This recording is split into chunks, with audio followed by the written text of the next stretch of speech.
তামান্নাকে কোনো কথা বলতে না দেখে আকাশ আবারও বলে, কি হলো, তুমি কথা বলছো না কেন? তামান্না আরশির দিক থেকে চোখ ফিরিয়ে আকাশের দিকে তাকায়, গোপনে একটা দীর্ঘশ্বাস ফেলে বলে, এমনি ভাইয়া, একটু অন্যমনস্ক হয়ে গিয়েছিলাম। এখন বলেন, কি বলছিলেন? তুমি তো অনেক সুন্দর গান গাও, তাহলে সেই দিন মিথ্যা কথা কেন বলেছিলে যে তুমি গান জানো না? শুধু তাই নয়, তুমি মাথায় ডিম ভাঙতেও পর্যন্ত প্রস্তুত ছিলে, কিন্তু গান গাইতে নয়। তাহলে আজকে হঠাৎ গান গাওয়ার কারণ? তামান্না স্বাভাবিকভাবেই জবাব দেয়, কারণ ছিল ভাইয়া, সেজন্যই গেয়েছি। আর সেই দিন কোনো কারণ ছিল না, সেই জন্য গাইনি। আকাশ আবারও বলে ওঠে, তা আজকে গাওয়ার কারণটা কি জানতে পারি? আপনার যখন কাউকে দেখার খুব তীব্র ইচ্ছা জাগে, তখন আপনি কি করেন? ভিডিও কলে কথা বলি কিংবা দেখা করি?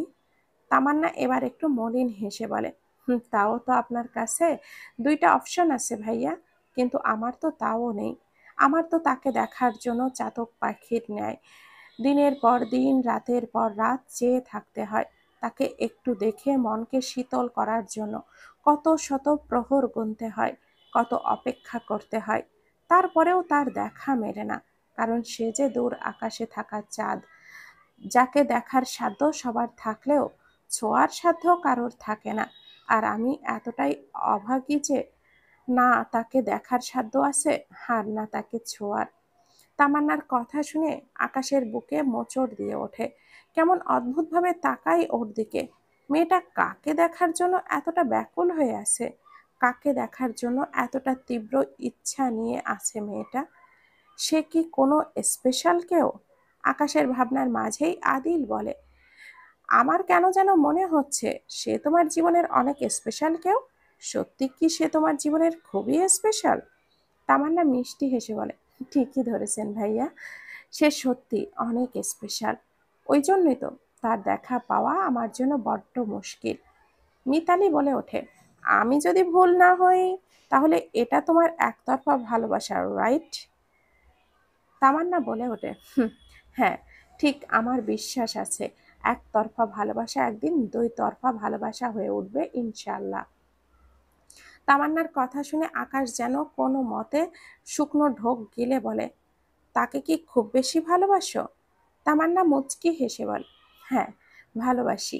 এতটা ভালোবাসি যে যতটা ভালোবাসলে আমার অস্তিত্বে, আমার স্বপ্নে, আমার বাস্তবে শুধুই তার বিচরণ হয়, ঠিক ততটা ভালোবাসি। নিহাল বলে ওঠে, সবই বুঝলাম, কিন্তু এখানে গান গেয়ে তো কোনো লাভ হবে না। তাকে দেখতে চাইলে কিংবা তার সান্নিধ্যে পেতে চাইলে তার কাছে তোমাকে তোমার মনের ব্যাকুলতাটাকে পৌঁছাতে হবে। তার কাছেই তো পৌঁছালাম ভাইয়া। মানে, কিভাবে? ম্যাজিক। তামান্না প্লিজ, হেয়ালি করো না, সত্যি করে বলো না, কি করে তার কাছে পৌঁছালে? এখানে তো আমরা ছাড়া আর কেউ নেই। আর তাছাড়া তোমার গান তো শুধু আমরাই শুনেছি, তাহলে তার কাছে পৌঁছালো কিভাবে? সে এখানে উপস্থিত নেই ঠিকই, কিন্তু একটু আগে কোনো না কোনোভাবে ছিল, আর ছিল বলেই তাকে শোনানোর জন্যই আমি গানটা গেয়েছি। উপস্থিত কেউ তামান্নার ইঙ্গিত বুঝতে পারল না, কিন্তু বিহান ঠিকই বুঝতে পারল, কিন্তু কাউকে কিছু না বলে কথা ঘোরানোর জন্য বলে, সন্ধ্যা কিন্তু নেমে এসেছে। আমার মনে হয় গল্প এখানে স্থগিত রেখে আমাদের রিসোর্টে যাওয়া উচিত। বিহানের কথায় বিরোধিতা করে আদিল বলে, মাত্রই তো সন্ধ্যা নামলো, আর এত তাড়াতাড়ি রিসোর্টে গিয়ে কি করব? আর একটু থাকি, একটু পরে যাব। বিহান বলে ওঠে, আকাশ কিন্তু মেঘলা হয়ে আছে, আর যে কোনো সময় বৃষ্টি নামতে পারে, তাই আমাদের যত তাড়াতাড়ি সম্ভব রিসোর্টে ফিরে যাওয়া উচিত। নিহাল বলে ওঠে, আরে, বৃষ্টি কোনো ব্যাপার হলো নাকি? আর তাছাড়া আমরা অনেক দিন হলো বৃষ্টিতে ভিজিনি। আজকে না হয় আমরা বৃষ্টিতেই ভিজে বৃষ্টি বিলাস করতে করতে রিসোর্টে ফিরলাম। তোমরা কি বলো গাইস? নিহালের সাথে সবাই তাল মিলায় যে তারাও আজকে বৃষ্টিতে ভিজবে। বিহান অনেকবার নিষেধ করলেও কেউ শোনেনি, উল্টো তারা উঠে দাঁড়ায় আশপাশটা আর একটু ঘুরে দেখার জন্য। কিন্তু বিহান যায় না, সে আবার একটা চায়ের অর্ডার দেয়। সবাই বিহানকে অনেকবার বলে তাদের সাথে যাওয়ার জন্য, কিন্তু বিহান বলে তাদের যেতে, সে তাদের জন্য এখানে অপেক্ষা করবে বলে জানায়। বিহান এখানে অপেক্ষা করবে শুনে আরশিও বেঁকে বসে, সেও যাবে না। আরশিকে অনেকবার বললেও কাজ হয় না। সে বলে যে তার ফোনে কিছু কাজ আছে, সে এখানে বসেই করবে। আশ্চর্যজনকভাবে তামান্না আরশিকে একবারও বলে না তাদের সাথে ঘুরতে যাওয়ার জন্য। সে একাই চলে যায় তাদের সাথে ঘুরতে। বিহান এতক্ষণ যাবৎ নির্বাক দর্শকের ভূমিকা পালন করছিল। সে অবশ্য খুশিই হয়েছে বউ যাবে না শুনে। যাক, বউয়ের সাথে একটু আলাদা সময় কাটানো যাবে ভেবে। কিন্তু বিহানের ভাবনায় এক বালতি পানি ঢেলে আরশির ফোনটা বেজে ওঠে। আরশি ফোনটা হাতে উঠিয়ে নিয়ে গিয়ে বসে পড়ে পুকুর ঘাটে। আর ওখানে বসে কারোর সাথে খুব সিরিয়াস ভাবে কথা বলা শুরু করে। আর এইদিকে বিহান ভুরু কুঁচকে আরশির দিকে তাকিয়ে ভাবে, "এ- কে এমন ফোন করলো যে তার বউ তার সামনে কথা বলতে পারলো না? উঠে এগিয়ে গিয়ে দূরে দাঁড়িয়ে কথা বলার প্রয়োজন পড়েছে।" বিহান নিজেকে দমিয়ে রাখতে পারল না। সেও উঠে গিয়ে বসলো আরশির পাশে। আরশি বিহানকে বাঁকা চোখে একবার দেখে, কিন্তু কোনো প্রতিক্রিয়া করে না, আর না ফোন রাখে। সে আগের মতোই কানে ফোন নিয়ে বসে থাকে। এরপর একটু একটু করে বলে, সবই বুঝেছি, এখন আমি যেটা বললাম সেটাই করো, বাকিটা আমি এসে সামলে নিব। এটুকু বলেই আরশি ফোনটা কেটে দিয়ে বিহানের দিকে ঘুরে প্রশ্ন করে, আপনি এখানে কি করছেন? বিহান উত্তর না দিয়ে উল্টো আরশিকে প্রশ্ন করে, সেই একই প্রশ্ন তো আমারও, তুমি এখানে কি করছো? প্রশ্ন আগে আমি করেছি, কিন্তু উত্তর আগে তুমি দিবে। আমি উত্তর দিতে বাধ্য নই? অবশ্যই বাধ্য। আমি উত্তর না দেই তাহলে কি করবেন? নিজের মতো করে উত্তর বের করে নিব। তাহলে তাই করেন। বউ যখন অনুমতি দিয়েছে, তাহলে তো বইয়ের রহস্য উদ্ঘাটন করতেই হবে। আমার কোন রহস্য? কিন্তু তোমার তো মনে হয় আপনি পুরোটাই একটা রহস্যে ঘেরা।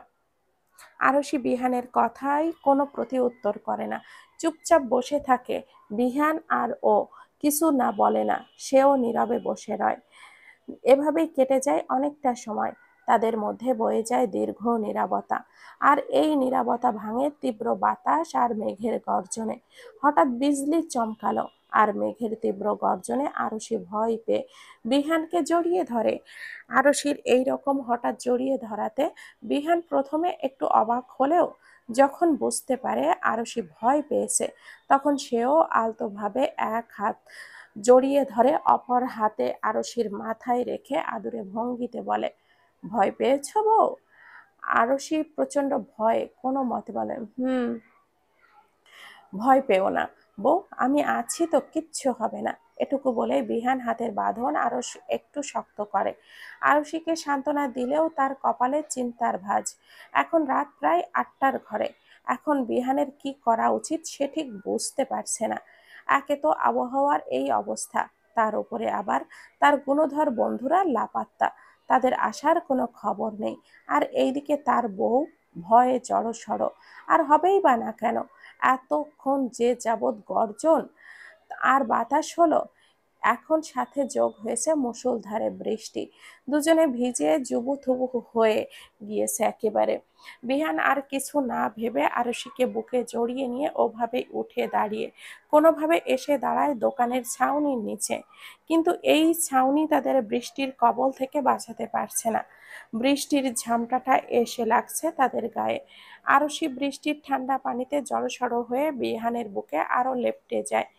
বিহান আরশির মাথায় ভরসার হাত বুলিয়ে চুলের ভাঁজে আলতো করে ঠোঁট ছোঁয়ায়। এরপর সূক্ষ্ম নজরে আশেপাশে তাকায়। জায়গাটা বেশ নিরিবিলি নির্জন।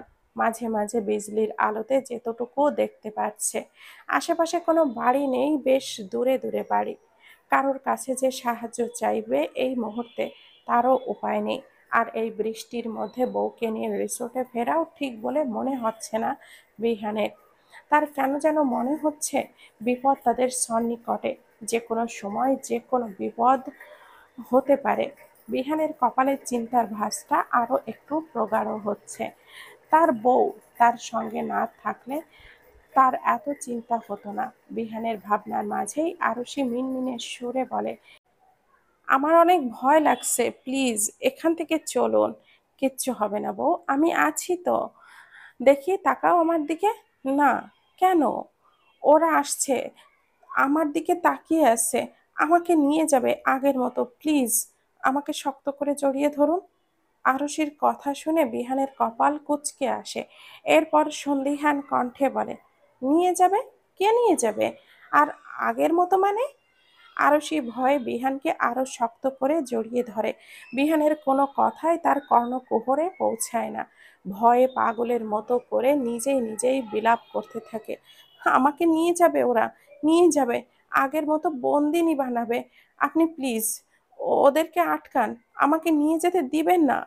আমাকে শক্ত করে জড়িয়ে ধরুন, আমাকে আপনার বুকের মধ্যে লুকিয়ে রাখুন, প্লিজ প্লিজ।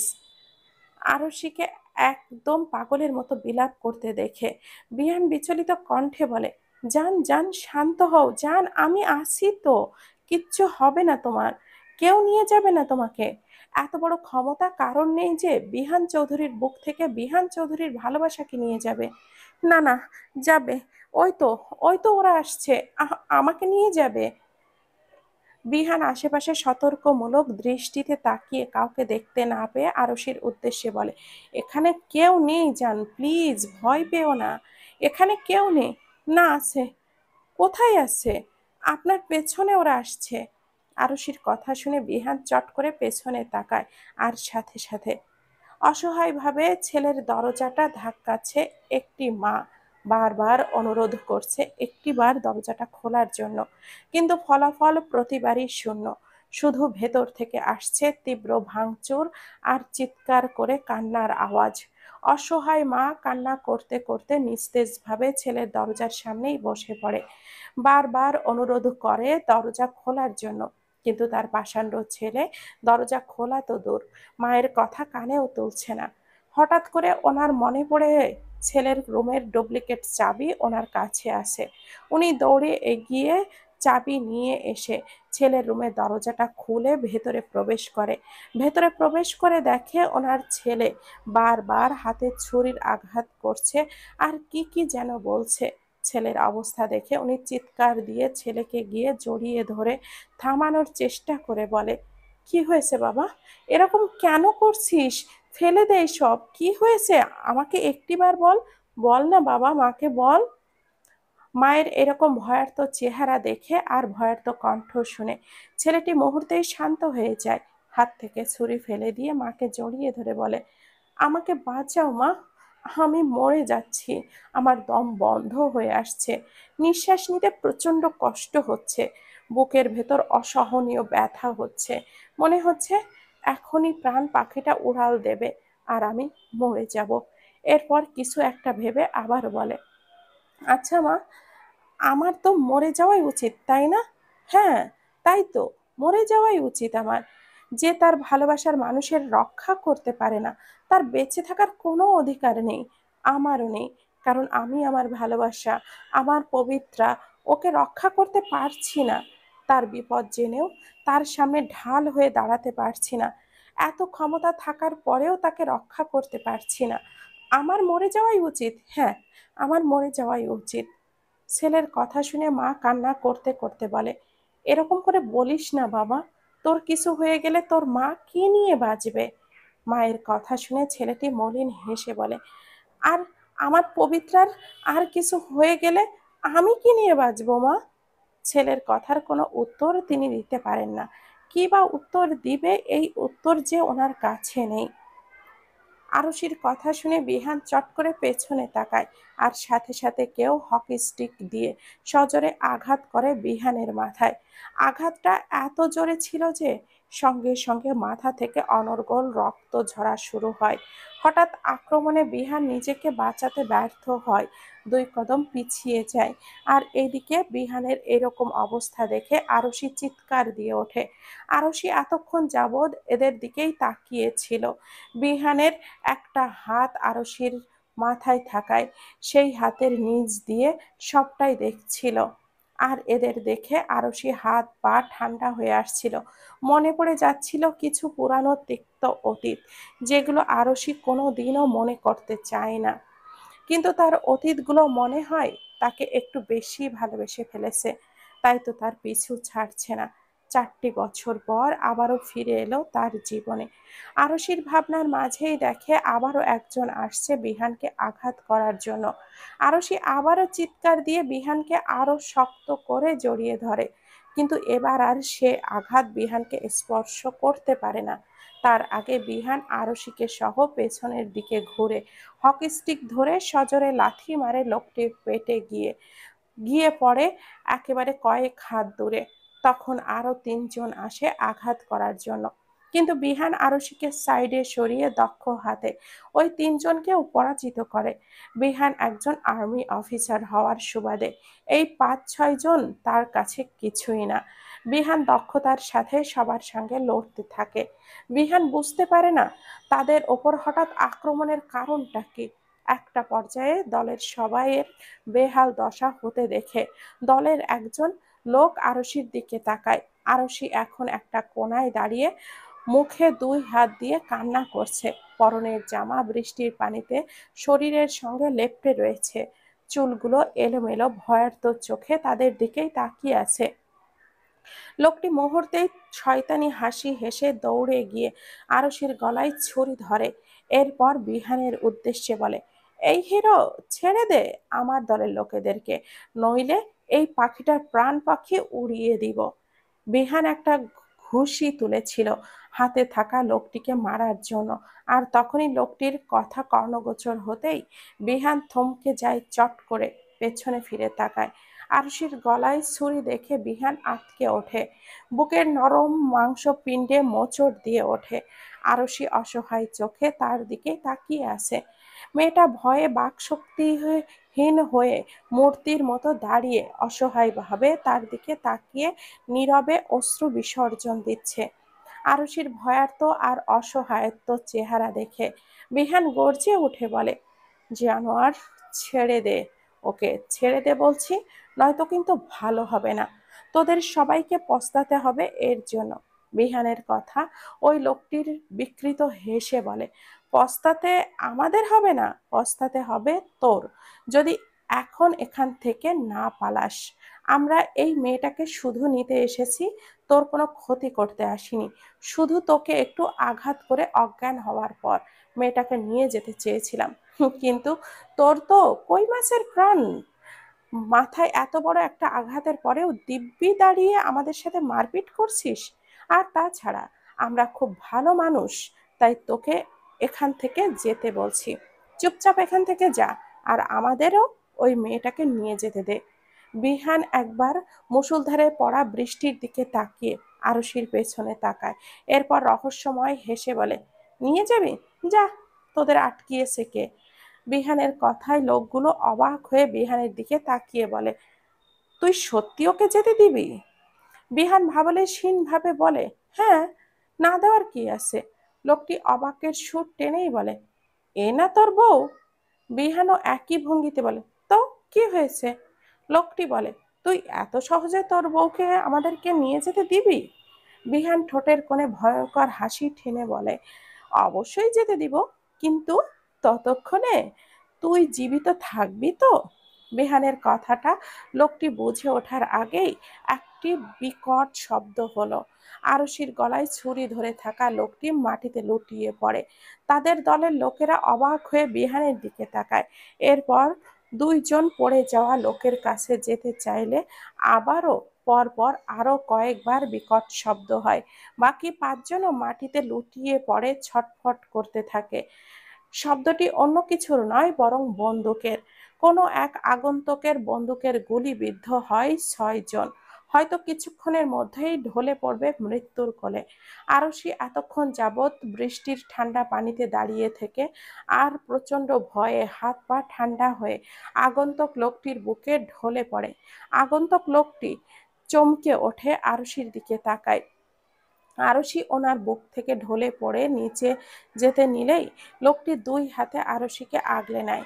অকারণেই লোকটির বুক মোচড় দিয়ে ওঠে, আবার প্রশান্তিতেও ভরে যায়। লোকটি আরশির মুখের দিকে তাকায়, কিন্তু অন্ধকারের জন্য মুখটি দেখতে পারে না। ততক্ষণে বিহান দৌড়ে এসে আরশিকে টেনে নিজের বুকে নিয়ে নেয়। লোকটির বুক যেন পুনরায় শূন্যতায় ভরে ওঠে। বিহান আরশিকে বুকে নিয়ে ছোট ছোট থাপ্পড় দিয়ে ডাকতে থাকে, কিন্তু আরশি চোখ খোলে না। ওর পুরো শরীর ঠান্ডায় জমে আছে। বিহান আরশির ঠান্ডা শরীরকে বুকে শক্ত করে জড়িয়ে নিয়ে উদ্গ্রীব হয়ে উত্তেজিত কণ্ঠে সামান্য জোরে বলে, এই জান, চোখ খোলো না, একবার তাকাও না আমার দিকে।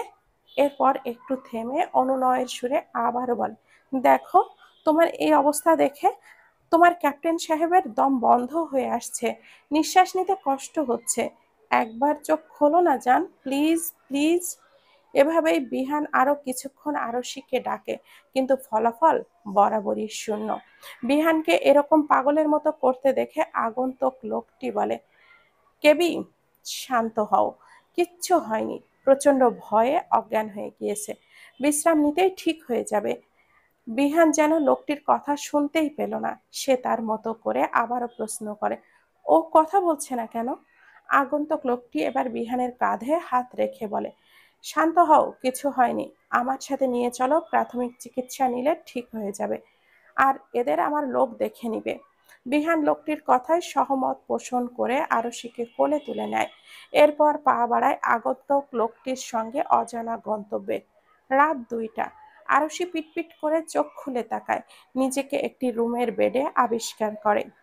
আরশি বুঝতে পারে না যে সে এখানে কিভাবে আসলো। হঠাৎ রাতের কিছু দৃশ্যপট আরশির চোখের সামনে ভেসে ওঠে। আরশি ভয়ে আতঙ্কে তাড়াহুড়ো করে বেড থেকে নেমে দাঁড়ায়।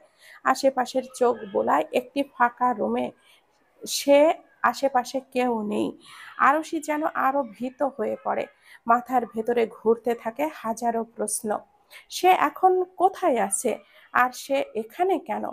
তাকে এখানে কে নিয়ে এসেছে? বিহান কোথায়? তিনি কি, তখন কি হয়েছিল তাদের সাথে? আর এই লোকগুলোই বা কি হয়েছিল তখন? এগুলো কিসের শব্দ হয়েছিল? এরকম হাজারটা প্রশ্ন আরশির মাথায় ঘুরতে থাকে, কিন্তু উত্তর মেলে না। প্রচন্ড টেনশনের কারণে আরশির তীব্র মাথা ব্যথা শুরু হয়। মাথার চুলগুলো 2 হাতে খামচে ধরে তীব্র ব্যথায় কান্না করতে করতে বেডের ধার ঘেঁষে বসে পড়ে। চুলগুলো খামচে ধরা অবস্থায় হাঁটুতে মুখ গুজে দেয় আরশি। বলা বাহুল্য যে আরশির ডিসোসিয়েটিভ অ্যামনেশিয়া নামের একটা রোগ আছে। ওর ওপর দিয়ে যখন প্রচণ্ড স্ট্রেস, ভয় কিংবা অতীতের কোনো তিক্ত স্মৃতির পুনরাবৃত্তি ওর সামনে ঘটে কিংবা মনে পড়ে, তখন সে একটা জড় পদার্থে পরিণত হয়, নয়তো জ্ঞান হারায়। আর জ্ঞান ফেরার পর পূর্বের কিছু ঘটনা তার স্মৃতি থেকে মুছে যায়। আর সেগুলো যদি মনে করতে যায়, পড়ে না, পড়ে, তাহলে মাথা ব্যথা শুরু হয়ে যায়, যেমনটা এখন হয়েছে।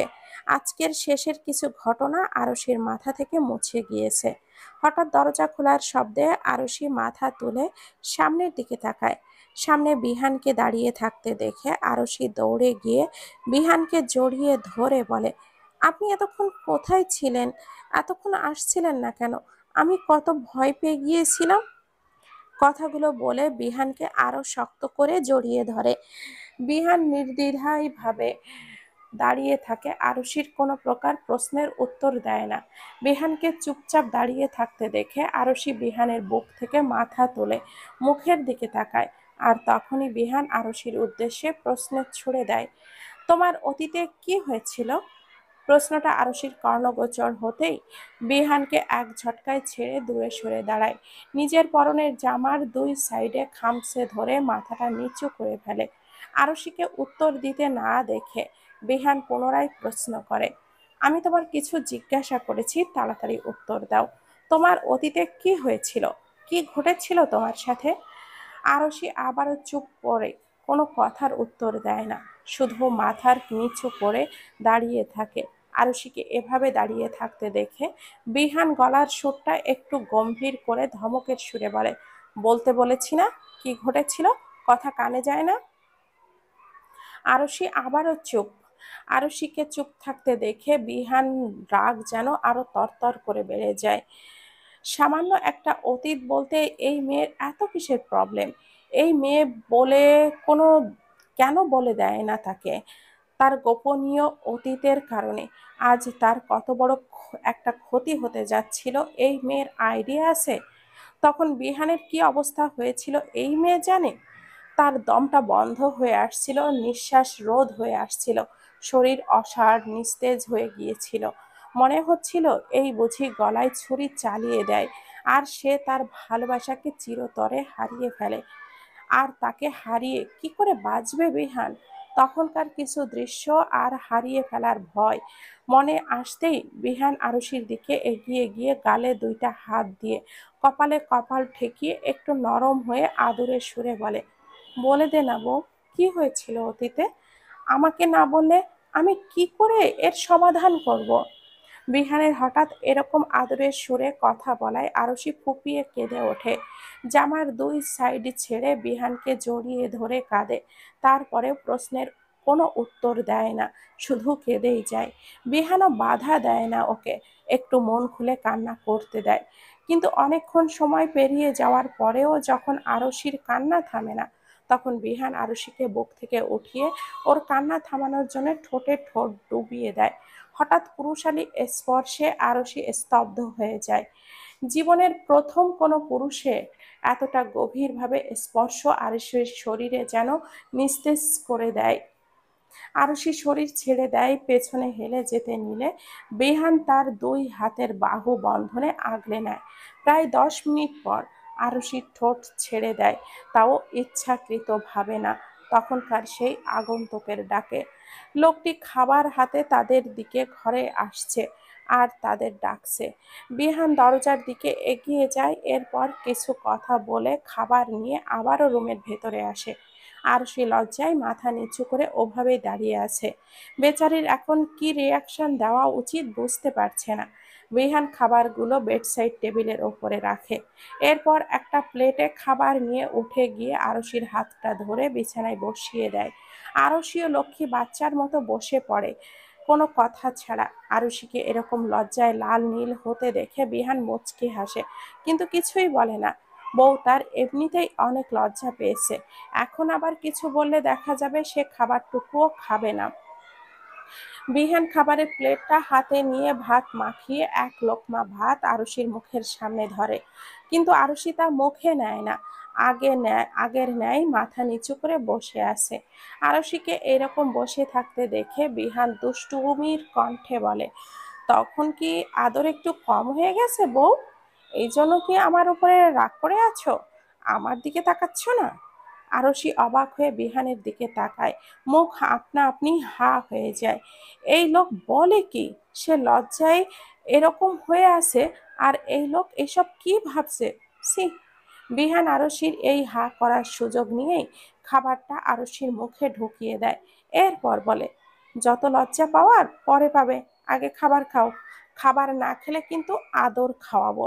এখন তুমি ডিসাইড করো কোনটা খাবে।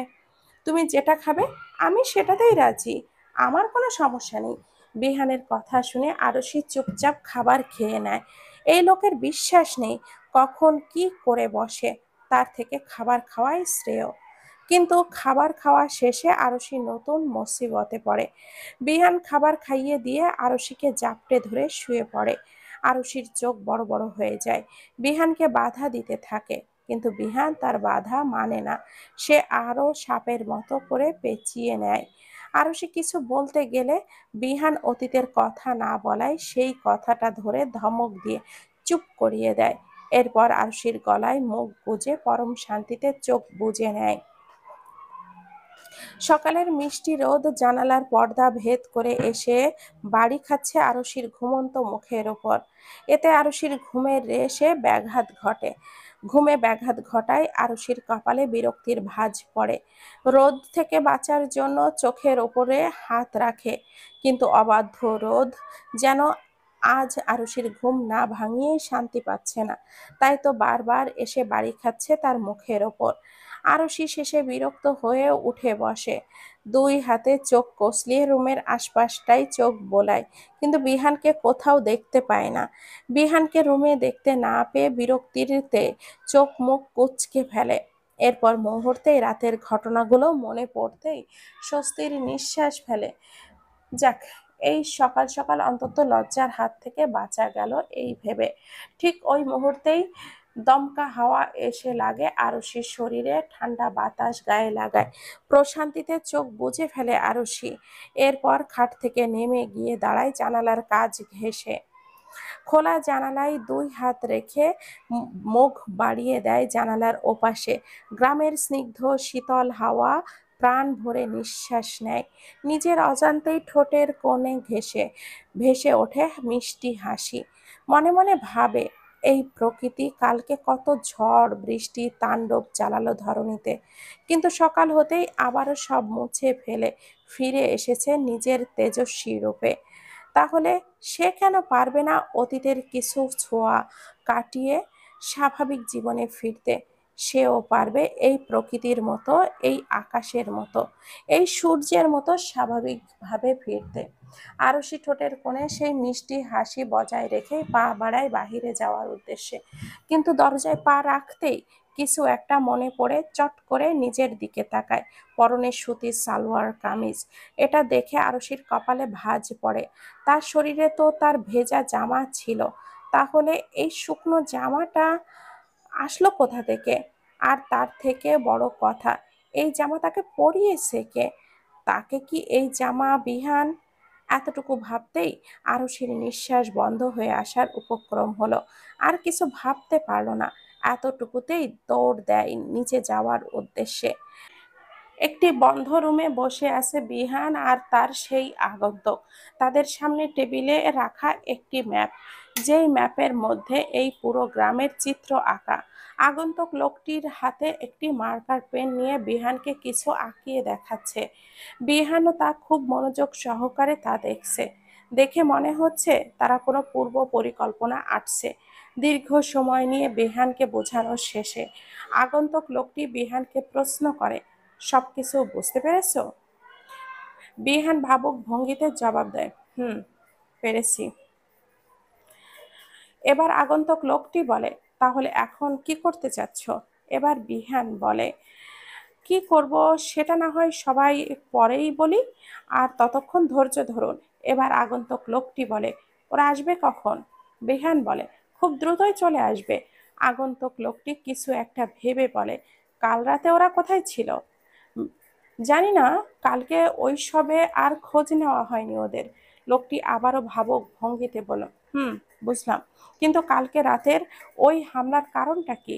আমার তো মনে হয় না যে এই হামলাটা তোমার উপর হয়েছিল। তাহলে? বিহান গম্ভীর কণ্ঠে বলে, ঠিক ধরেছেন, ওই হামলাটা আমার উপর না, আমার বইয়ের উপরে হয়েছিল। লোকটি ডান হাতের বুড়ো আঙ্গুলে কয়েকবার কপালের স্লাইড ঘষে বলে, কিন্তু তোমার বইয়ের উপরে হামলা হওয়ার কারণটা কি? লোকটির কথায় বিহান বলে, হয়তো ওর অতীত, কালকে ওর কথা শুনে তো তাই মনে হলো। আগন্তুক লোকটি বলল, কিসের অতীত? বিহান বলে, জানি না, বলেনি। অনেকবার জানার চেষ্টা করেছি, জিজ্ঞেস করেছি, কিন্তু কিছুতেই মুখ খোলে না। আর মাঝে মাঝে এই কারণেই এমন রাগ ওঠে। বিহানকে কথার মাঝখানে থামিয়ে লোকটি বলে, রাগারাগি করো না, রাগারাগি করে কিচ্ছু হবে বলে আমার মনে হয় না। কারণ তার সাথে তোমার সম্পর্কটা ওই রকম না যে তোমায় নির্দ্বিধায় সবকিছু বলে দিবে। প্রথমত ওই রকম সম্পর্ক তৈরি করো, দেখবে নিজে নিজেই সবকিছু বলে দিবে তোমাকে। লোকটির কথায় বিহান বলে, হুম, জানি, ওই জন্যই তো আর কিছু জিজ্ঞেস করিনি। আগে তার সাথে সম্পর্কটা স্বাভাবিক করে নিই, তারপর এই সব বিষয় দেখে নিব। ততদিন ওকে সুরক্ষার মধ্যে রাখতে হবে, আর সেই সুরক্ষা তুমি দেবে জিএম, বুঝতে পারছো?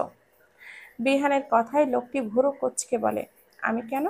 বিহান গম্ভীর কণ্ঠে বলে, কারণ হামলাটা তোমার দলের লোকেরাই করেছিল, তাই সুরক্ষাটা এখন থেকে তুমিই দিবে আমার বর্তমানে।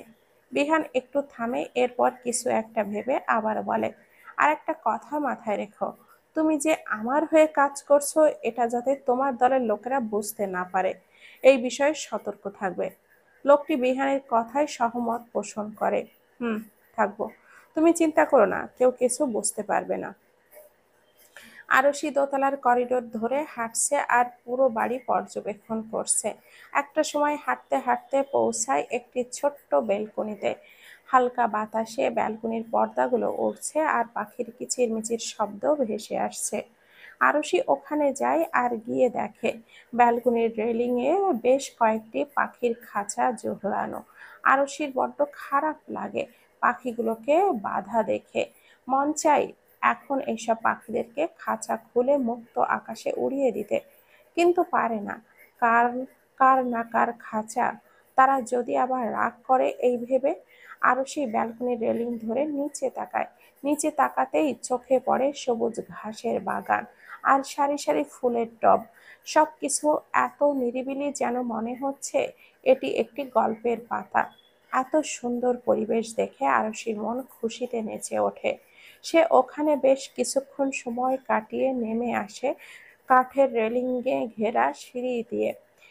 প্রতিটি ধাপে পা ফেলার সময় কাঠের শব্দ হয়। নিচে এসে চোখে পড়ে একটি বড় বুকশেলফ। বুকশেলফে সাজানো রয়েছে হাজারো বই আর তার বাম পাশে সাজানো মেহগনি কাঠের সোফা। দেওয়ালে কিছু শিল্পী সুলভ ছবি আর তার পাশে আরও একটি ছোট্ট বইয়ের সেলফ। আর একটু দূরে অবস্থিত রান্নাঘর থেকে আসছে লবঙ্গ দারুচিনির ঘ্রাণ। কেউ হয়তো চা বানাচ্ছে। পাশে একটা ৮ চেয়ারওয়ালা ডাইনিং টেবিল, মাঝখানে ফুল রাখা। টেবিলটি ইটের তৈরি, তবে পুরানো। পুরানো হলেও বেশ বড়, সুন্দর ও গোছানো। আধুনিকতার একটু একটু ছোঁয়া রয়েছে, কিন্তু পুরোপুরি না। আরো সেই রকম বাড়ি আগে কখনো দেখেনি, তাই আগ্রহ নিয়ে পুরো বাড়িটা ঘুরে ঘুরে দেখে। একসময় ঘুরতে ঘুরতে বাড়ির বাহিরে চলে আসে। আশপাশটা ঘুরে দেখে। বাড়িটি মনে হয় খুব নিরিবিলি জায়গায় অবস্থিত। আশেপাশে কোনো বাড়ি ঘুরতে চোখে পড়ছে না। হয়তো বাড়ির মালকিনটি একা থাকতে পছন্দ করে, তাই এতটা দূরত্বে বাড়ি। আরও সে সব ভাবতে ভাবতে বাড়ির ভেতরে যাওয়ার জন্য পা বাড়ায়। আর তখনই চোখে পড়ে বাড়ির নেম প্লেটের ওপর। নেম প্লেটের ওপরে খুব সূক্ষ্ম কারুকাজে লেখা পূর্ণতা নিবাস। আরুষি নামটির দিকে অনেকক্ষণ তাকিয়ে থাকে। এরপর বেশ কয়েকবার নামটি আওড়ায়। বাড়ির নামটি সহ পুরো বাড়ি বেশ মনে ধরেছে তার। সে কি মনে করে যেন একটু জোরেই আওড়ায়। এইরকম একটা বাড়ি যদি আমার থাকতো কতই না ভালো হতো। ঠিক ওই মুহূর্তে আরশির পেছন থেকে কেউ বলে ওঠে, তোমার এই বাড়িটা পছন্দ হয়েছে মেয়ে? আরশি হঠাৎ কারোর কথায় চমকে উঠে পেছনে তাকায়। দেখতে পায় এক ৭০ কিংবা ৭৫ বছরের বৃদ্ধা মহিলাকে, যে সোনালি পাড়ের সাদা শাড়ি পরে হাতে লাঠি ধরে তার সামনে দাঁড়িয়ে আছে। আরশি অবাক হয়ে বৃদ্ধা মহিলাটির দিকে তাকিয়ে থাকে। এই বয়সেও কত সুন্দর! মুখে বয়সের ছাপ পড়লেও যেন তার সৌন্দর্যে পড়েনি। কত সুন্দর দেখতে মানুষটি! এই বয়সেও যদি এত সুন্দর হয়, তাহলে না জানি যৌবনকালে কত সুন্দর ছিল। আরশির এই সব ভাবনার মাঝেই বৃদ্ধাটি আবারও বলে, কি হলো মেয়ে, উত্তর দিলে না যে? আরশির ভাবনার মধ্য থেকেই জবাব দেয়, আপনি এখনো কত সুন্দর, তাহলে আপনি যৌবনকালে আরো কত সুন্দর ছিলেন। আরুষির কথা শুনে বৃদ্ধাটি জোরে হেসে বলে, হ্যাঁ, আমি জানি আমি অনেক সুন্দর। আমার স্বামী আমায় অনেকবার বলেছে। বৃদ্ধা মহিলাটিকে এত সুন্দরভাবে কথা বলতে দেখে আরুষি অবাক হয়। তবে সেই অবাকের রেশ বেশিক্ষণ থাকে না বৃদ্ধাটির কথায়। আরুষি হেসে বলে ওঠে, এত সুন্দর বউকে সুন্দর না বললে কি আর হয়? কিরকম রসগোল্লার মতো, আহা, একদম টমেটো টসটসে। আরুষির কথায় বৃদ্ধাটি আবারও হেসে বলে, তা মেয়ে, তুমিও তো খুব সুন্দর না, দেখতে শুনতে মাশাআল্লাহ। আর তাহলে হঠাৎ আমার সৌন্দর্যের পেছনে পড়লে কেন? আরশি মুচকি হেসে বৃদ্ধার কাছ ঘেঁষে দাঁড়িয়ে পড়ে। এত সুন্দর মানবীকে যদি সুন্দর বললে পেছনে পড়া হয়, তাহলে আমি হাজারবার এরকম পেছনে পড়তে রাজি আছি। বৃদ্ধা মহিলাটি আবারও হেসে ওঠে আরশির কথায়। আর তখনই ওখানে উপস্থিত হয় বৃদ্ধা মহিলাটির ছেলে জিএম, মানে সেই আগন্তুক ব্যক্তিটি। লোকটি এসে মায়ের উদ্দেশ্যে বলে, এখানে কি নিয়ে এত হাসাহাসি হচ্ছে শুনি? বৃদ্ধা মহিলাটি হেসে বলে, দেখো না বাবা, কালকের ওই মেয়েটা আমার সাথে কিরকম ফ্লার্ট করছে। মায়ের কথায় জিএম হেসে বলে, আমার এত সুন্দর মায়ের সাথে ফ্লার্ট না করে কি কোনো উপায় আছে? স্লের কথায় বৃদ্ধা মিছে রাগ দেখিয়ে বলে, পাজির ছেলে, তুইও এসব শুরু করেছিস? এই বুড়ো বয়সে মার খাওয়ার শখ জেগেছে তোর? জিএম মায়ের কথাই বলে, তোমার কোন দিক দিয়ে আমাকে বুড়ো মনে হয় মা? ছেলের কথায় বৃদ্ধাটি মেয়েকে রাগ দেখিয়ে বলে, তোকে কোনো দিক দিয়েই বুড়ো মনে হয় না, সেটা বল। জিএম মায়ের বারবার বুড়ো বলাতে বিরক্ত হয়ে আরশির দিকে তাকাতে তাকাতে প্রশ্ন করে, আচ্ছা মা, তুমি বলো তো, আমি কি সত্যি বুড়ো হয়ে গিয়েছি? 53 বছরেই যে মানুষ বুড়ো হয়ে যায়? আরুষি এতক্ষণ যাবৎ নীরবে মা ছেলের খুনসুটি দেখছিল, কিন্তু হঠাৎ এরকম প্রশ্নে একটু থতমত খেয়ে যায়। কি বলবে ভেবে পায় না। আর অপরদিকে আরুষিকে দেখে জিএম অবাক হয়ে তাকিয়ে থাকে। কাল রাতে মুখ দেখা হয়নি, কিন্তু এখন দেখছে। সেই চোখ, সেই হাসি, সেই তাকিয়ে থাকার ধরন, যেগুলো একসময় জিএম এর খুব প্রিয় ছিল, খুব কাছের ছিল, যেগুলো সে দেখেনি কতগুলো বছর ধরে। কিন্তু আজকে এই মেয়েটাকে দেখার পর মনে হচ্ছে সে এতগুলো বছর পর আবারও এত কাছ থেকে দেখার সুযোগ পেয়েছে। নিজের অজান্তেই কখন যে তার চোখের কোণে পানি জমেছে সে বুঝতেও পারেনি। আরশিও পিটপিট চোখে জিএম এর দিকে তাকিয়ে আছে। মূলত সে চিনতে পারছে না এই লোকটিকে। আর চিনবেই বা কি করে? কালকে রাতে তো এনার মুখ দেখতে পায়নি আরশি, তাই চেনার কথাও না। আরশি শুধু এক ধ্যানে লোকটির মুখের দিকে তাকিয়ে আছে। তখনই ওখানে এসে উপস্থিত হয় ইহান বিহান। এসে সকলকে উদ্দেশ্য করে প্রশ্ন ছুঁড়ে দেয়, কি হচ্ছে এখানে? জিএম নিজেকে সংযত করে কোনো মতে বলে ওঠে, কিছু না, তোমরা খাবে, আসো, অনেক বেলা হয়ে গিয়েছে, এবার খাবার খাওয়া প্রয়োজন। বলেই জিএম তার মাকে নিয়ে ওখান থেকে চলে যায়। আরশি অবাক হয় হঠাৎ এরকম করে চলে যাওয়াতে। আর আরশি জিএম এর যাওয়ার দিকে তাকিয়ে থাকাতেই কোমরে হ্যাচকা টান অনুভব করে। আতঙ্কের সামনের দিকে তাকাতেই বিহানের প্রশস্ত বুকে বাড়ি খায়। আরশি কিছু বলতে নিবে তার আগে বিহান আরশির ঠোঁট জোড়া দখল করে নেয়। হঠাৎ করে বিহানের অনাকাঙ্ক্ষিত স্পর্শে আরশি কিংকর্তব্য বিমূঢ় হয়ে যায়। তার সাথে এখন কি হচ্ছে বুঝতে না পেরে ফ্যালফ্যাল করে বিহানের দিকে তাকিয়ে থাকে। আরশিকে এমন করে তাকিয়ে থাকতে দেখে বিহান তার এক হাতে আরশির চোখটা বন্ধ করে দেয়। আরশিও লক্ষ্মী মেয়ের মতো চোখ দুটো বন্ধ করে নেয়। আরশিকে লক্ষ্মী মেয়ের মতো চোখটা বন্ধ করতে দেখে বিহান এই অবস্থায়ও মুচকি হাসে। কিন্তু কিছুক্ষণ পর আরশি তড়াক করে চোখ মেলে তাকায়, আর যখন বুঝতে পারে সে তার সাথে কি হচ্ছে তখনই নিজেই কে ছাড়ানোর জন্য বিহানকে দুই হাতে ঠেলতে থাকে, ছোটাছুটি করতে থাকে, কোমর থেকে হাত সরানোর জন্য মোছড়ামুছড়ি করতে থাকে। কিন্তু লাভের লাভ কিছুই হয় না। বিহানের বলিষ্ঠ দেহ তার থেকে 1 ইঞ্চিও সরাতে পারে না। আর এইদিকে বিহান আরশিকে এমন মোছড়ামুছড়ি করতে দেখে বিরক্ত হয়ে ছেড়ে দেয়। কপালে বিরক্তর ভাঁজ পড়ে, ধমকে বলে ওঠে, স্টুপিড, প্রবলেম কি? বিরক্ত করছো কেন? দেখছো না ইম্পর্ট্যান্ট কাজ করছি? আর ছোট হয়ে বড়দের কাজে বাগড়া দিতে লজ্জা করে না? আরশি এমনিতেই বিরক্ত ছিল বিহানের এরকম হুটহাট ছুঁয়ে দেওয়ায়। ভেবেছিল এখন বিহানকে কয়েকটা কড়া কথা শোনাবে, কিন্তু এখনই বিহানই তাকে উল্টো ধমক দিচ্ছে। আবার সাথে বলছে ছোট হয়ে বড়দের কাজে বাগড়া দিতে লজ্জা করে না। বিহানের এই কথাগুলো আরশিকে যেন আরো চুপ থাকতে দিল।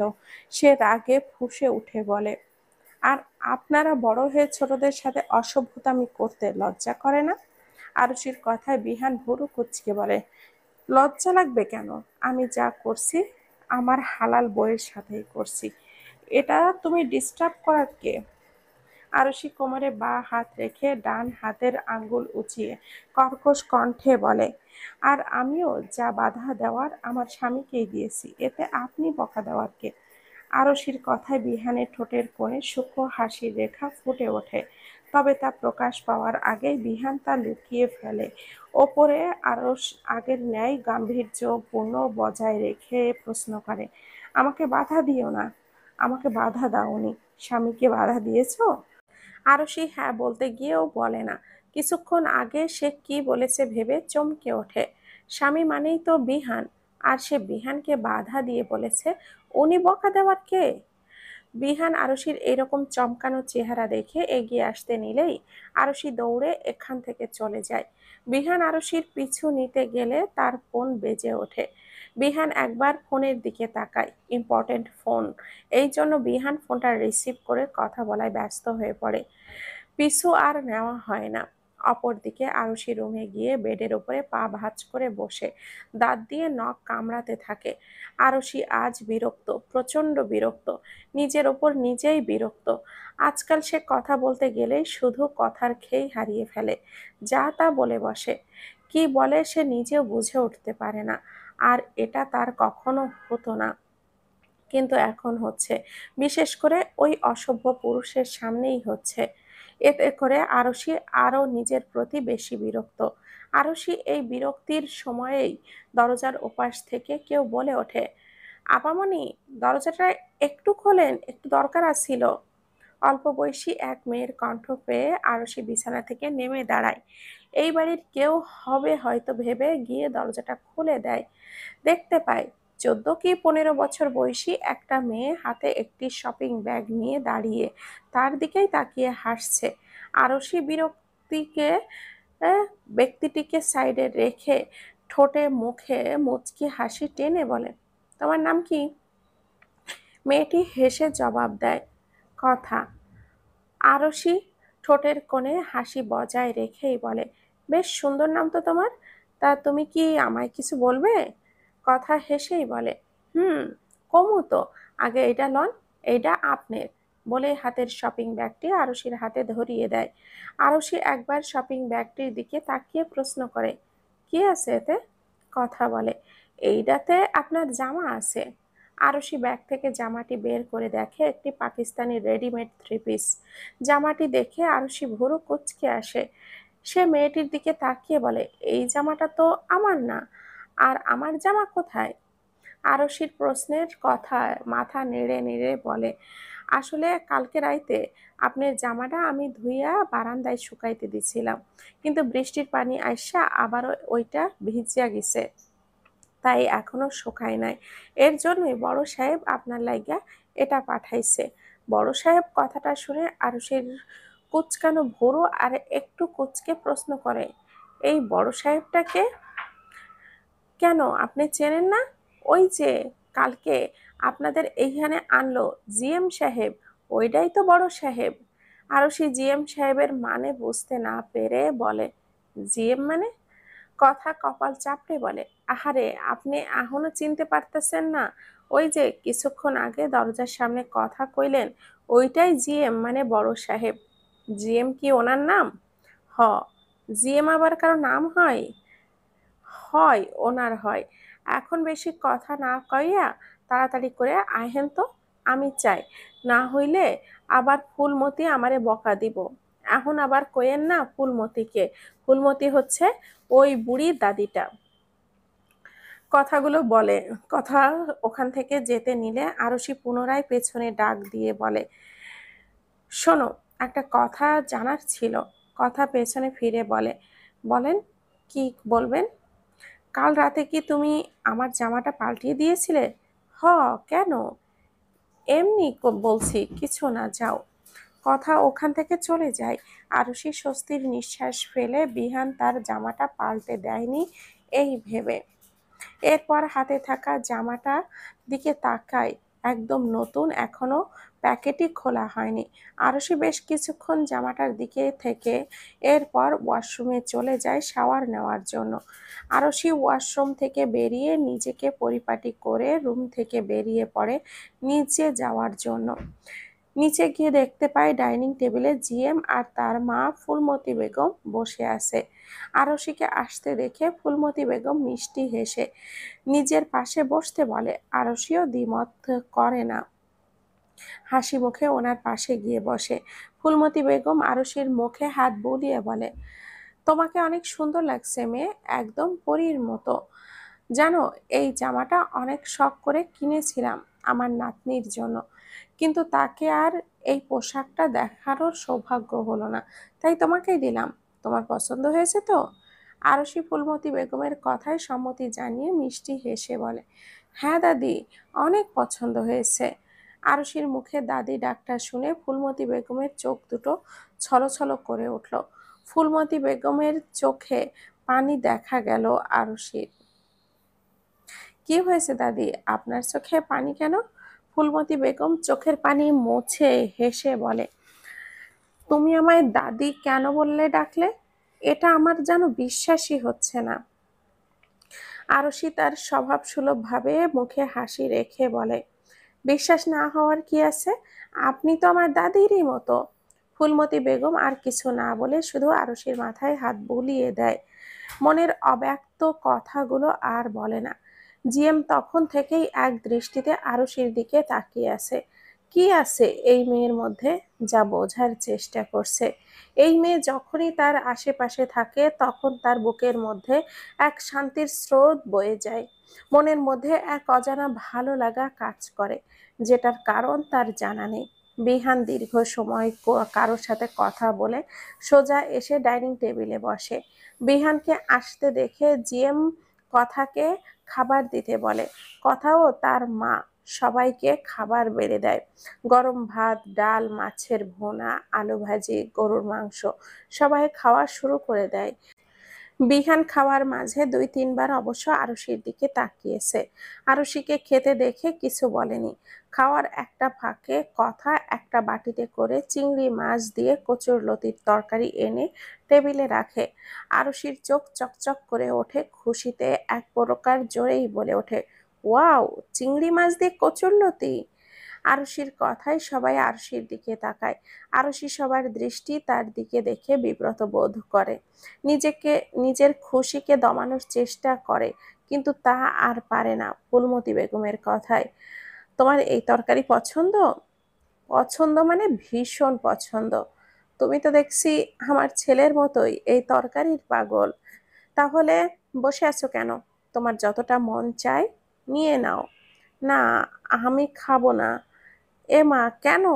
একটু আগে না বললা তোমার অনেক পছন্দ, তাহলে খাবে না কেন? আমার ভাইয়া এটা খাওয়া পছন্দ করে না। এই তরকারি খেলে বকা দেয়, রাগ করে মন খারাপ করে বসে থাকে, তাই খাবো না। কিন্তু তোমার ভাই তো এখানে নেই, এখন খেলে তোমার ভাই জানতেও পারবে না, বকাও দিতে পারবে না। একটু, একটু নাও না। কেন? আমি ভাইয়াকে কথা দিয়েছি তার অনুপস্থিতিতে এই খাবার কখনো মুখে তুলবো না, আর আমি আমার ভাইকে দেওয়া কথা ফেলতে পারবো না। জিএম এতক্ষণ যাবৎ নীরব দর্শকের মতো সবটা দেখছিল, কিন্তু এখনো আর নীরব থাকতে পারলো না, তাই প্রশ্ন করলো, তোমার ভাইয়া এই খাবার তোমাকে কেন খেতে দিতে চায় না? জিএম এর কথায় আরশি মন খারাপ করে বলে, জানি না, শুধু বলে কখনো যেন আমি এটা মুখে না দেই। তোমার ভাইয়ের এই খাবারটা পছন্দ না বলে তুমি তোমার পছন্দের খাবার ছেড়ে দিবে? শুধু এই খাবার কেন, ভাইয়া বললে আমি আমার জীবন দিতেও দুবার ভাববো না। ভাইকে অনেক ভালোবাসো? আরশি, ভালো, ভীষণ ভালোবাসি, তবে আমার ভাইয়ের থেকে কম। কারণ আমার ভাইয়া আমাকে যতটা ভালোবাসে, আমি আমার পুরো জীবনে ভালোবাসলেও আমার ভাইয়ের ভালোবাসার সমান হবে না। জিএম শান্ত চোখে আরশির দিকে তাকিয়ে থাকে। ভাই বোনের ভালোবাসার গভীরতা বোঝার চেষ্টা করে, কিন্তু পারে না। ভাই বোনের ভালোবাসার গভীরতা এতটাই কম নাকি যে যে কেউ তা মেপে ফেলবে? এই ভালোবাসার যে কোনো পরিমাপ নেই। ডাইনিং টেবিলে নীরবতা বইছে, সবার নীরবতা ভেঙে বিহানের ফোনটা বেজে ওঠে। বিহান ফোনটা হাতে নিয়ে দেখে তার বাবা ফোন করেছে। বিহান রিসিভ করে কিছু বলতে নিবে, তার আগে ওপাশ থেকে ইশরাত চৌধুরী কর্কশ কণ্ঠে বলে ওঠে, ফোন রেখে কোথায় থাকো? তোমরা ফোন দিলে পাওয়া যায় না কেন? ব্যস্ত ছিলাম। কিসের এত ব্যস্ততা? তোমার যে কাল থেকে ফোন দিচ্ছি, ধরার সময় পাচ্ছ না? সেটা না হয় আমি বাড়ি গিয়ে বলবো। এখন তুমি কিছু বললে বলো, নাকি বলবে না? আরুষি কোথায়? এখানেই আছে। ফোনটা ওকে দাও। বিহান ফোনটা আরুষির দিকে বাড়িয়ে দেয়। আরুষি ফোনটা হাতে নিয়ে ওখান থেকে উঠে বাহিরে চলে যায়। বিহান ভুরু কুঁচকে আরুষির যাওয়ার দিকে তাকিয়ে থাকে। কি এমন কথা বলবে যে এখানে বলা যাবে না? খাবার খাওয়া শেষে সবাই ডাইনিং টেবিল থেকে উঠে দাঁড়ায়। ফুলমতি বেগম চলে যান ঔষধ খাওয়ার জন্য, বয়স হয়েছে এখন। তাই একটাই তার সঙ্গী, কথার মা। ডাইনিং এর টেবিলে সব খাবার নিয়ে গিয়ে কিচেনে রেখে দেয়। এরপর তারা চলে যায় তাদের অন্যান্য কাজে। বিহান আর জিএম এতক্ষণ যাবৎ ড্রয়িং রুমের সোফায় বসেছিল। হয়তো তারা জায়গাটা ফাঁকা হওয়ায় অপেক্ষাতে ছিল। সবাই চলে যেতেই জিএম বিহানকে প্রশ্ন করে বলে, তুমি তো বলেছিলে ওরা খুব শীঘ্রই আসবে, তাহলে এখন আসছে না কেন? কোনো সমস্যা হয়নি তো? বিহান কোনো উত্তর করে না। সে রাজকীয় ভঙ্গিতে পায়ের ওপরে পা তুলে বসে আছে। কানে একটি ব্লুটুথ দিয়ে কি যেন শুনছে। তার পুরো মনোযোগ এখন সেই ব্লুটুথে। তাই জিএম এর প্রশ্নেও বিহানের কানে পৌঁছায় না। সে আগের মতোই মুখায়ব গম্ভীর করে চুপচাপ বসে আছে। জিএম বিরক্ত হয় উত্তর না দেওয়ায়। একে তো ইম্পর্টেন্ট কাজ রেখে সে বসে আছে, তার উপরে আবার প্রশ্নের উত্তর দিচ্ছে না। বিরক্ত ভাবে নিয়েই জিএম আবারও বলে, আমি তোমাকে কিছু জিজ্ঞেস করেছি কেবি। বিহান পূর্বের মতো এবারও চুপ। মুখ দিয়ে একটি রাও বেরোচ্ছে না। সে শান্ত চোখে ফ্লোরের দিকে তাকিয়ে আছে। জিএম এর দৃষ্টি তীক্ষ্ণ হলো। বিহান তো সচরাচর এরকম বিহেভিয়ার করে না, অন্তত এরকম গুরুত্বপূর্ণ কাজে তো একদমই না। তাহলে এখন কি হলো? এরকম রোবটের মতো চুপ করে আছে কেন? এইসব ভাবতে ভাবতেই বিহানকে তীক্ষ্ণ চোখে পর্যবেক্ষণ করছিল। হঠাৎ ওনার চোখ যায় বিহানের কানে একটি ছোট্ট ব্লুটুথের ওপর, যেটা এতক্ষণ যাবৎ জিএম খেয়াল করেনি। এইটা ওনার চোখে পড়তেই কিছু একটা বুঝলো। তাই আর কিছু না বলে সেও চুপ হয়ে গেল। আরুষি খাবার টেবিল থেকে উঠে গিয়েছে প্রায় 1 ঘন্টার মতো হলো, কিন্তু এখনো আসার নাম নেই। কি এমন জরুরি কথা বলছে যার জন্য এত সময় লাগছে, এটা কারোর জানা নেই। জিএম আর কোনো প্রশ্ন না করে বিহানের মুখের দিকে তাকিয়ে থাকে। তার জানা আছে এখন তাকে হাজার প্রশ্ন করলে উত্তর দিবে না। এভাবে সময় আরো কিছুক্ষণ গড়িয়ে যায়। আরশি বাড়ির ভেতরে প্রবেশ করে এগিয়ে এসে দাঁড়ায় বিহানের সামনে। হাতের ফোন বিহানের দিকে বাড়িয়ে দেয়। বিহান আরশির হাসি মুখের দিকে তাকিয়ে ফোন হাতে নিয়ে বলে, ম্যাডাম মনে হয় অনেক খুশি। আরশি খুশি মনেই জবাব দিল, হ্যাঁ, অনেক খুশি। বিহান একটু মাথা ঝাঁকিয়ে বলে, তা তো বুঝতেই পারছি, কিন্তু খুশির কারণটা বুঝতে পারছি না। কারণটা কি বলা যাবে? আরশি আগের ন্যায় জবাব দেয়, আজকে আমরা বাসায় যাব তো তাই। বিহান সন্দিহান কণ্ঠে আবারও বলে, শুধু এই একটাই কারণ, আর কোনো কারণ নেই? আরশি ওখান থেকে উল্টো ঘুরে রুমে যেতে যেতে বলে, না, আর কোনো কারণ নেই।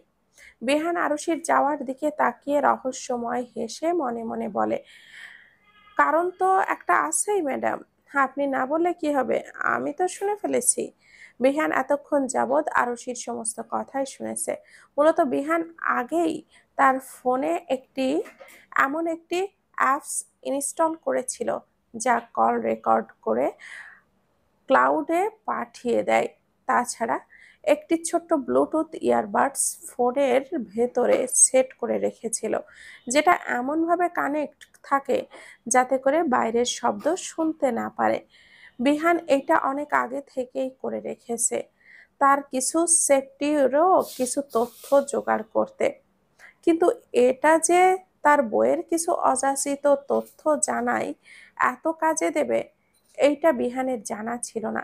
বিহান এরকমটা করতো না যদি আরশি এরকম ভাবে ওখান থেকে উঠে না যেত। আরশি খাওয়ার মাঝে উঠে যাওয়ায় বিহানের মনে সন্দেহ ঢোকে, আর তাই সে আরশির কথা শোনার জন্য ব্লুটুথ পকেট থেকে বের করে কানে দেয়। আর এই ব্লুটুথ এমনভাবে সেট করা আছে যে শুধু কানে দিলেই অটোমেটিকই ফোনের সাথে কানেক্ট হয়ে যাবে। বিহান কথাগুলো ভেবে ঠোঁটের কোণে হাসি আর একটু দীর্ঘ করে। জিহেম বিহানকে হাসতে দেখে বলে, হঠাৎ এরকম হাসছো কেন? বিহান ওখান থেকে উঠে দাঁড়িয়ে ছোট্ট করে বলে ওঠে, খুশির দিন তাই। কিসের খুশি? বিহান যেতে যেতে বলে, বইয়ের সাফল্যের খুশি। বিহানের কথা জিএম বিরক্ত হয়, তার বউ তো কিছু করেই না, সেখানে সাফল্য আসলো কোথা থেকে? যত সব। জিএম বিরক্ত হয়ে বিহানকে আর কিছু না বলে নিজেই আদিলকে ফোন দেয় কোথায় আছে তা জানার জন্য। বেশ কিছুক্ষণ ফোনটা বাজতেই আদিল ফোনটা রিসিভ করে। জিএম তারা কোথায় আছে জানতে চাইলে আদিল জানায় তারা বাড়ির খুব কাছেই আছে, মিনিট 5-এর মধ্যেই বাড়িতে এসে পৌঁছাবে। আর বাড়ি থেকে দূরে একটি রুম ঠিক করে রাখতে বলে যেখানে তারা মিটিং করবে। আদিলের কথা অনুযায়ী জিএম বাগানের একটি ঘর ঠিক করে তাদের এই মিটিংয়ের জন্য। একটি রুমের মাঝখানে একটি গোল টেবিল রাখা, আর টেবিলের চারপাশ দিয়ে রয়েছে 7টি চেয়ার, যেগুলোতে বসে আছে বিহান সহ তার পুরো টিম। আদিল, আকাশ, নিহাল, বর্ষা, মিতালি, জিএম। তারা খুব সিরিয়াস ভাবে কিছু একটা নিয়ে আলোচনা করছে। আলোচনার একটা পর্যায়ে নিহাল জিএম কে প্রশ্ন করে, কাল রাতে ওদের মারা কি খুব প্রয়োজন ছিল? নিহালের কথায় জিএম এর দৃঢ় কণ্ঠে বলে, হ্যাঁ ছিল, খুবই প্রয়োজন ছিল। ওদের কালকে রাত্রে না মারলে অনেক মায়ের যে কোল খালি হয়ে যেত। তুমি কি বলতে চাচ্ছ? তারা কি কালকে রাতেও? আদিলের পুরো কথা শেষ হওয়ার আগেই জিএম বলে, হ্যাঁ, কালকে রাতেও তারা 25 জন বাচ্চা পাচার করতে চেয়েছিল, আর ওই জন্যই আমি ওদেরকে মেরে ফেলেছি। আরো কোনো মায়ের বুক খালি হোক, এটা আমি চাইনি। এই বাচ্চা পাচার কবে থেকে চলছে? বেশি দিন হয়নি, 1 মাস হয়েছে। এই 1 মাসে তারা প্রায় একবার 12 জন বাচ্চা পাচার করেছে, আর কালকে দ্বিতীয়বার করার কথা ছিল। ওরা বাচ্চা পাচার ছাড়া আর কি কি কাজ করে সাথে জড়িত? ড্রাগস সাপ্লাই, বেআইনি অস্ত্র পাচার, মাঝে মাঝে ক্লায়েন্টদের খুশি করতে নারী দেহ নিয়ে খেলা, এগুলোর সঙ্গে নতুন করে আবার বাচ্চা পাচার শুরু করেছে। তুমি কোন কাজে বেশি থাকো? ড্রাগস সাপ্লাই, মাঝে মাঝে বেআইনি অস্ত্র পাচারে। অন্য কাজ তোমাকে করতে বলেনি? বলেছিল, কিন্তু আমি এগুলো করতে রাজি হয়নি। ও, তুমি তো এতদিন ছিলে না, হঠাৎ করে আসলে, ওরা তোমাকে আবার তাদের দলে নিল? আকাশের কথায় জিএম তাচ্ছিল্য হেসে বলে, দলে নিবেন আবার? আমাকে দলে নেওয়ার জন্য আমাকে সর্বহারা করেছে, সমস্ত আপন মানুষদের থেকে দূরে সরিয়েছে কি খোলা আকাশে মুক্ত হয়ে ঘোরার জন্য? আকাশ সবটা বোঝার মতো মাথা নেড়ে বলে, হ্যাঁ, সবই তো বুঝলাম, কিন্তু আপনি আমাদের হঠাৎ সাহায্য করছেন কেন? নিজের দলকে ঠকিয়ে? আকাশের কথা শেষ হতেই বর্ষা আকাশের মাথায় ঠাস করে একটা থাপ্পড় মেরে বলে, হা দাঁড়াম, সেদিন তো সব বলল, তাও তোর মাথায় ঢোকেনি?